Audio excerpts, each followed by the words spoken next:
గత కొన్ని రోజులుగా రెడ్లను అవహేళన చేస్తూ మాకిచ్చిన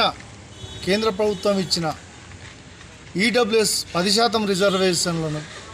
సుప్రీంకోర్టుకు కూడా వెళ్ళినా అది న్యాయపరంగా ఇది ఇవ్వవచ్చు అని సుప్రీంకోర్టు అత్యున్నత న్యాయస్థానం చెప్పిన తీర్పును కూడా